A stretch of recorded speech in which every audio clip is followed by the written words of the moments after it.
ஸ்ரீ பேச்சியம் ஜோதிடரே அனைவருக்கும் வணக்கம். உங்கள் ஜோதிடர் குமரன் பேசுகிறேன். 2024ஆம் ஆண்டு ஆவணி மாதம் மேசராசிக்கு உண்டான பலன்களை பார்ப்போம். இந்த வீடியோவை சப்ஸ்கிரைப் பண்ணுங்கள், லைக் பண்ணுங்கள், ஷேர் பண்ணுங்கள். அடுத்தடுத்த வீடியோகளை நீங்கள் தெரிந்து கொள்ளலாம்.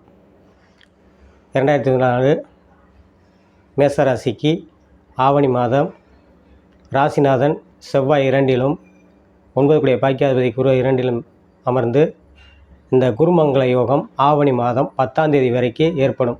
இந்த குருமங்களம் ஏற்படும் போது உங்களுக்கு என்ன நடக்கும்? செவ்வாய் சம்மந்தப்படும் போது, குருவோட சம்மந்தப்படும் போது வேலையில் உள்ளவர்களுக்கு நல்ல மாற்றங்களையும் முன்னேற்றங்களையும் எதிர்கால சிறப்பான அமைப்பை கொடுக்கும். புதிய வேலை தேடுபவர்களுக்கு நல்ல வேலை அமையக்கூடிய யோகத்தையும் ஏற்படுத்தும். ராசிக்கு 2 7 சுக்கிரன் ஆவணி 10ஆம் தேதிக்கு மேல் 6ஆம் இடத்தில் அமர்ந்து 7க்கு அதிபதியான சுக்கிரனுக்கு ஏற்படுவதால் குருபார்வை ஏற்படுவதால் இந்த குருபார்வை ஏற்படும் போது புதியவர்கள் திருமணமாகாத வயதினர் ஆண் பெண் இருவருக்கும் திருமணத்தை நடத்தி வைக்கக்கூடிய யோகத்தையும் ஏற்படுத்தும். வெகு நாட்கள் முடியாதவர்கள் கூட முடியக்கூடிய யோகத்தை ஏற்படுத்தும்.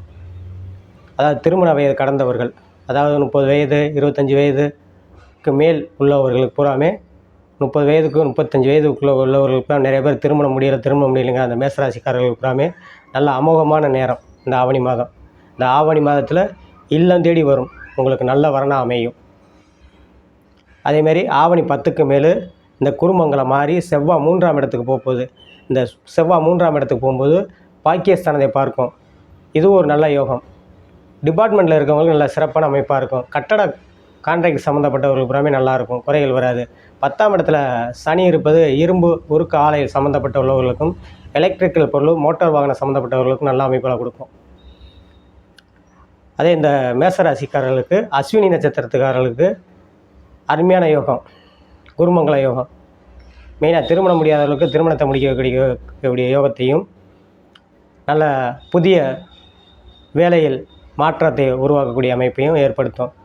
பரணி நட்சத்திரத்துக்காரர்களுக்கு சுக்கிரன் 10ஆம் தேதி வரைக்கும் 5ஆம் இடத்தில் இருப்பது அது ஒரு சிறப்பானது தான்.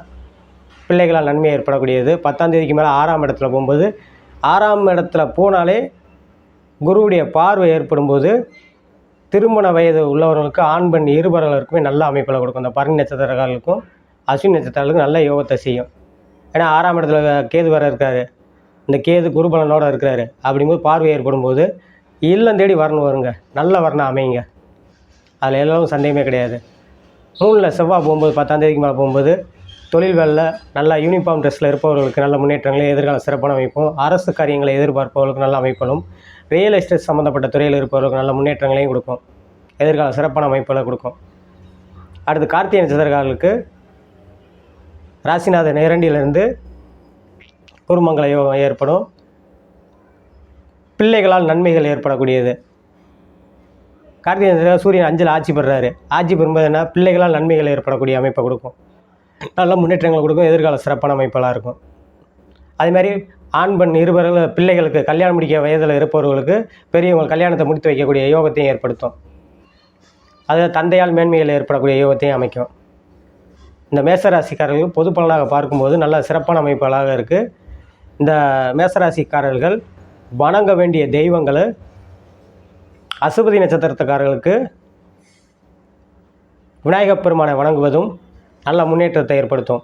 பரணி நட்சத்திரத்துக்காரர்களுக்கு நரசிங்க பெருமாளையும் மகாலட்சுமியை வழிபாடு பண்ணுவது சிறப்பான யோகத்தை ஏற்படுத்தும்.